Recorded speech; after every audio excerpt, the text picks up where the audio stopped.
Welcome, everybody, to Week 7's podcast of the RDPL League. I am here joined today by Black Bear, Breezy Bay, and the all-loved Mystic Asian. I am Hun Turtle, so I'm going to be the host for this today, and we have a lot of information to shoot at you. It is coming to an end. Week 8 is just around the corner, and after that, the playoffs are happening.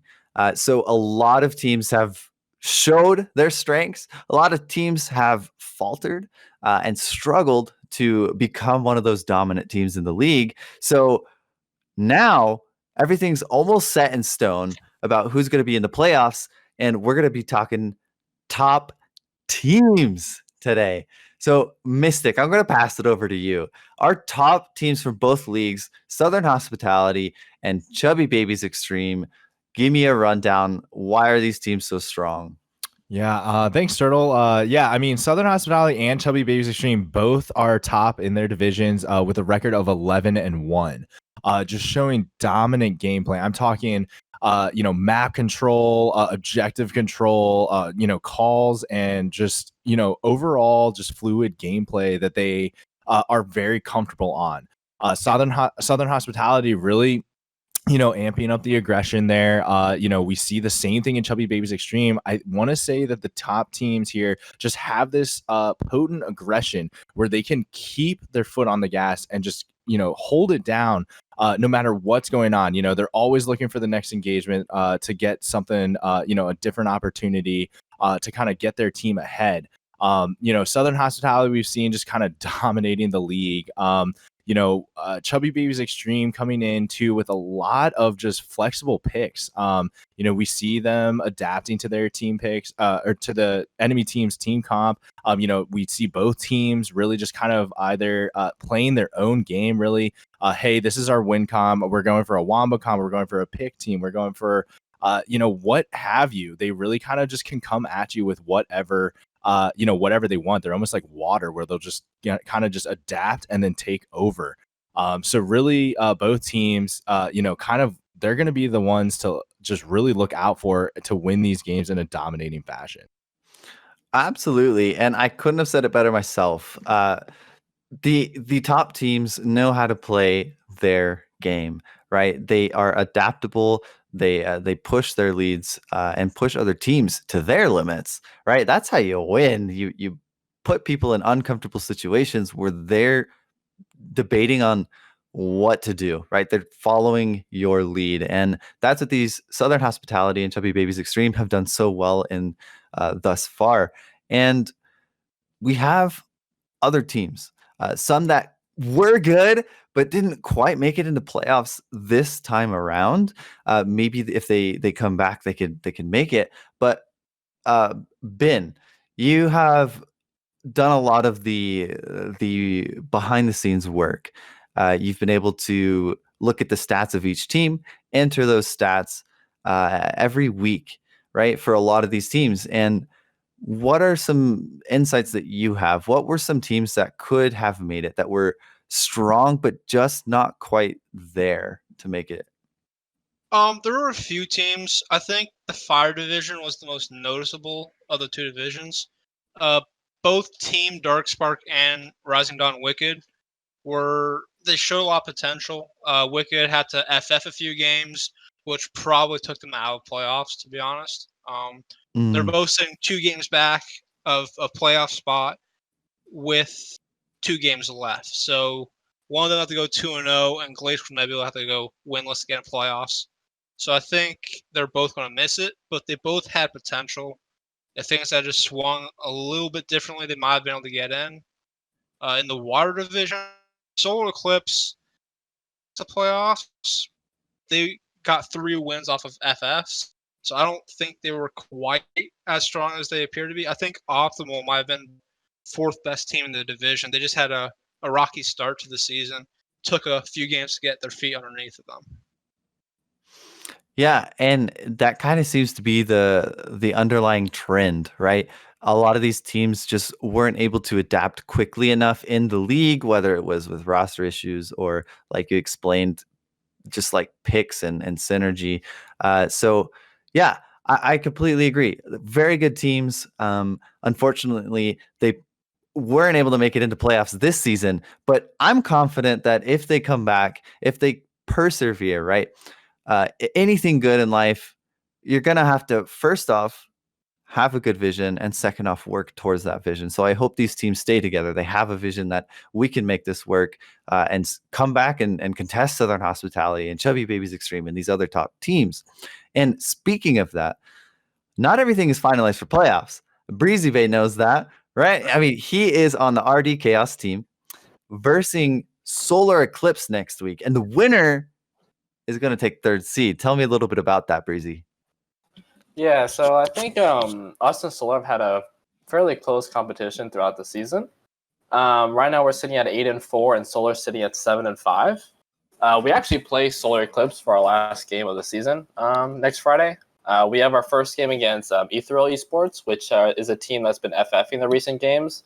I'm not sure exactly what happened to their team, but I know the last week or so they've just FF'd all their games. So we're assuming that next week's going to be the same case.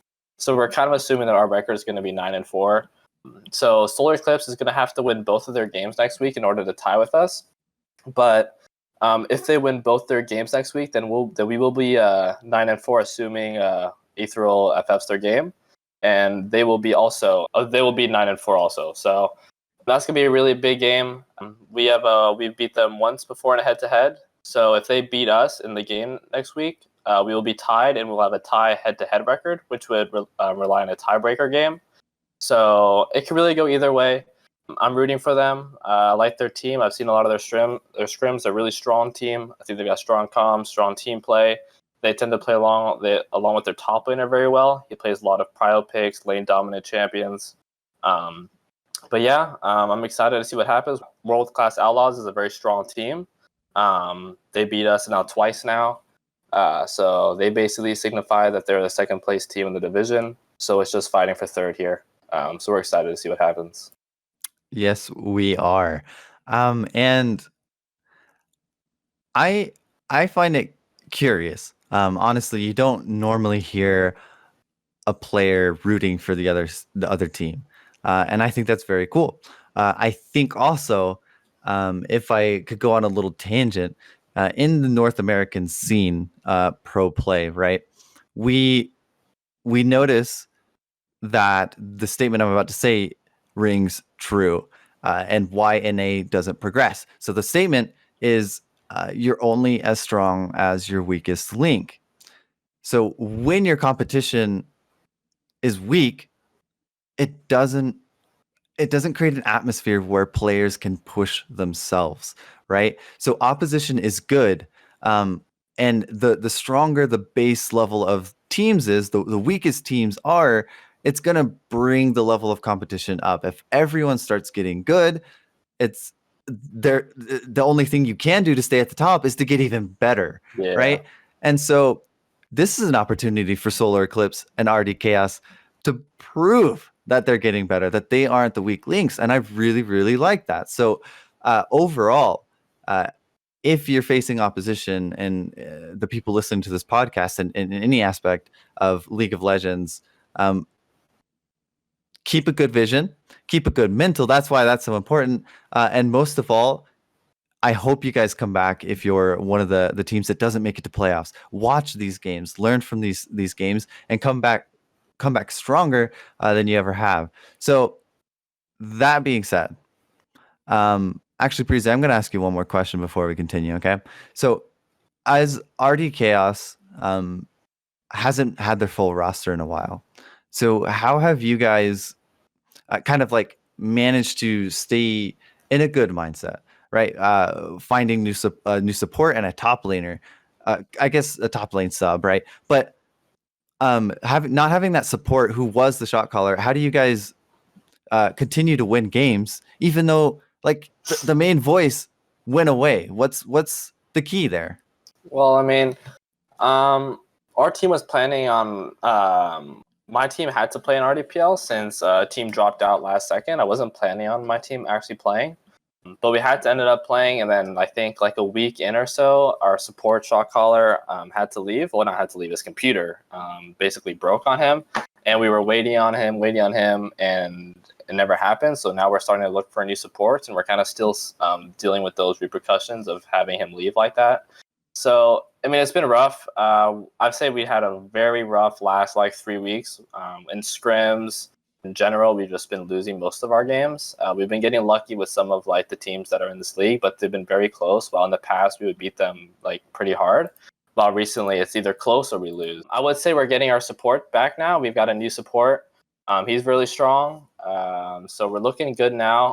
We have a new shot caller. D7's kind of been taking the reins of that. So we've been working that out. So I think our team's looking really strong again, like we used to be. That the roster changes we had and the issues had definitely hurt us a lot. But we're starting to pick it back up now. Excellent. Yeah, getting the ball rolling again. Like Black Bear was talking about, Ben, he was talking about how a lot of teams just couldn't get their feet on the ground, right? And you guys managed to mid-season lose your footing due to roster changes and then find it again. So props to you guys. If you guys can do it, any team can do it. It's really that simple. If you don't want to be the weakest link, if you want to be a champion, keep fighting for that. Thank you so much for your words of Yeah. Yes, Breezy. Thank you. So now it comes down to basically Solar Eclipse or RD Chaos. Both of those teams can be in the predictions. But then we have the other top 5 teams that are secured right now for the playoffs. Let's get into predictions, guys. For me, I'll go first. Southern Hospitality, I haven't really seen them play, but I get to be behind the scenes a little bit too. I've seen their stats, and it's just incredible to me how consistent they are. As a dominant team, maybe you think that they're all adaptable and they can play any composition. Well, honestly, that's not true. Southern Hospitality has stuck to a similar composition every time, though they play different champions. Point being, they have found what works for them, and they utilize that almost, well, I won't say perfectly, but pretty darn close. And so I think that they're a strong team. You cannot ban out. There are too many champions in League of Legends now to ban out their the composition style that they're going for, right? So theoretically, they are going to be able to play at their best no matter what in playoffs. Now, it's going to take some tricky coaching and a good analytical person to find a strategy that can overcome theirs, right? So it really comes down to, can you outplay their composition better? What are you going to do to counter the composition that they play well? And I'm not going to go into detail what they do. I'm gonna leave that to the coaches of the other teams going into playoffs. But I think they're a strong team, followed by, honestly, I think World Class Outlaws. They're not the top team of their division, but I think that they are going to. They've been improving every week, and that to me, first off, shows the momentum, and second off, is so important when you're going into playoffs to have momentum built up already, right? If you are a top team, like let's imagine C9, right? Right now they're almost undefeated. What if they just start losing a bunch of games, but because the beginning of the season was good, they still make it to playoffs? That's not as favorable as if they started out bad and then had a bunch of momentum and improved incredibly over the season and then went into playoffs feeling the sense of identity, feeling the sense of, like, I guess, courage and confidence, beating other teams that are at the same level as them now, right? So I think World Class Outlaws is going to shine. They're going to be a team to be reckoned with, and definitely a force that can topple over top teams. So I'm curious to see, and I'm giving them my vote. Southern Hospitality and World Class Outlaws. Now I'm going to pass it over to you, Ben. What are your predictions, man? What are you thinking? Well, to be honest, I've heard rumors that there might be a Teemo pick by Southern Hospitality at some point here. So I've heard if that. that is true, I don't see how a team can beat them. To be perfectly honest, I think Southern Hospitality will just sweep through the playoffs undefeated With the Timo pick. with the Timo pick. Yes. What if they don't pick Timo though? Like what if they lied about that? If they don't pick Timo, then it's gonna be a lot harder. Yeah, I agree. It's a completely different story. Do you have a backup? No one can back Timo up. He plays all 5 roles. Exactly. He plays Flexible all pick, 5 AP, positions at AD, top tank level. mo, crit mo. It can do everything. Exactly. Speed mo, like everything. Speed mo? Yeah. I've never even heard of that. A close cousin to Intmo as well. So. Yes, that is True. yes. I would probably say I think I still favor Southern Hospitality. I think Chubby Babies or World Class could pull it out. But I think Southern Hospitality is probably the best team in the league at the moment. They definitely have proven it thus far that they are strong. So we'll see whose prediction, if your prediction is going to be correct. Mystic, though. Mystic Asian, you've had the privilege, and it has been a privilege, co-casting with you. Some of these games are just so intense, fun to watch. But what do you think? Who is going to take the pie? Well, yeah, I mean, it's definitely close right now. If you're looking at the standings, in both divisions, a lot of the top tier teams have the same or close to the same standing.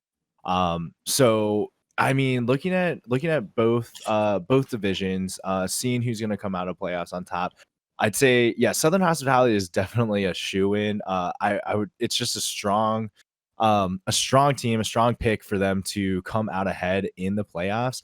Watching Chubby Babies Extreme and watching World Class Outlaws, I totally agree. I think they're, as the league has gone on, we've seen definitely improvement coming out of all the teams, really, really kind of stepping up and kind of making it a competition here. I do think that after watching some of the games, excuse me, Lotus Nexus was really looking strong today. And I think if they keep continuing down that path, they could really come up and upset some of the teams, the top teams there. But after watching Southern Hospitality, especially if they go with a Timo pick, I think they're going to be very hard to beat. So if I had to pick one team to go through, I'm gonna put my bet on Southern Hospitality. Southern Hospitality it is. And again, that Timo pick, we'll see. We'll see if it comes in Timo clutch. just is an instant win. Yeah, it needs to be part. It needs to be. It's really not. Maybe we'll have to ban it for the tournament. We'll see. We'll come up with that rule in a little bit. It's not allowed in powerful RDPL. enough, Powerful enough, but not too OP. Okay. Well, it is an instant win. And passing it over to Breezy Bay, the org owner. Are you the all-seeing eye in your org? Do you know everything, including the future? What is your prediction? So I mean, I've had the privilege to scrim most of the teams and play against them. We scrimmed Southern Hospitality last week. We were trying to support, and we had a sub top that game, but so we did kind of, got smashed. But I can tell you that team is definitely super solid. Like their rotations, when they're warding for enemy jungler, their deep warding.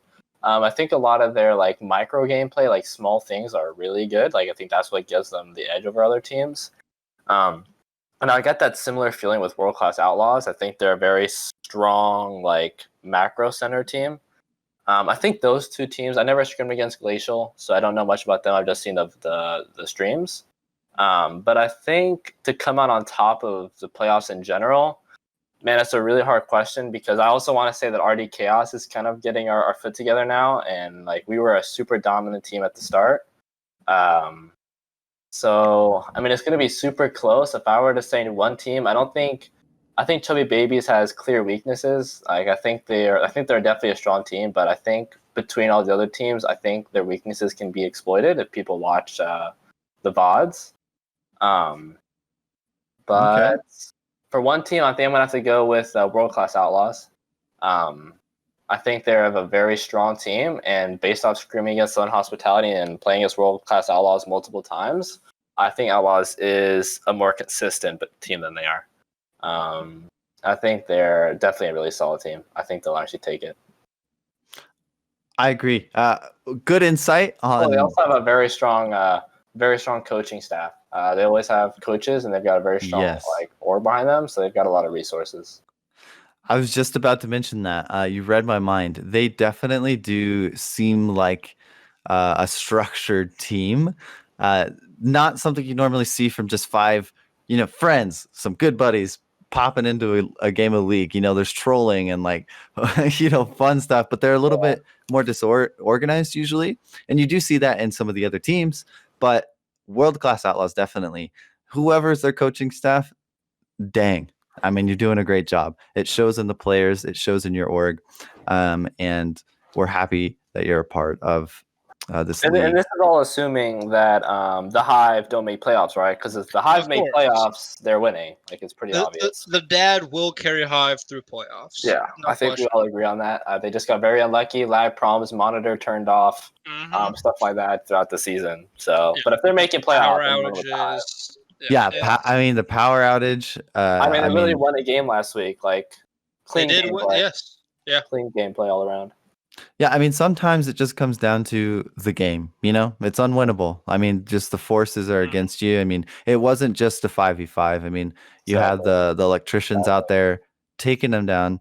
A lot of we won't go into it, but unfortunate, very unfortunate. Sabotage. I'll say they definitely could have taken it. The whole thing, the big old pie. Well, that is gonna do it. Thank you guys for tuning in. We wish we had more content for you. We're testing some things out. We heard you guys that you wanted a podcast, and if you liked it, go ahead and let us know. Should we do more? Did you like the breakdowns on the team, the back information, right? That behind the scenes that we have for you guys. Let us know, because we do love doing this. We do it for you. We don't get paid doing this. We're taking our time out because you asked us to. Dude, you're exposing me, man. Exposed. But really, guys, we do care about you. This is a community. We've said it once. We're going to keep on saying it because we do appreciate you guys. It's not the same without you, your team, your influence. So thank you guys for tuning in. Again, it was me, Hunturtle, Ben, Mystic, and Breezy here at the podcast. We'll see you at week 8 to finalize that Solar Eclipse versus RD Chaos game and see who makes it in. Thank you, guys. Thank you.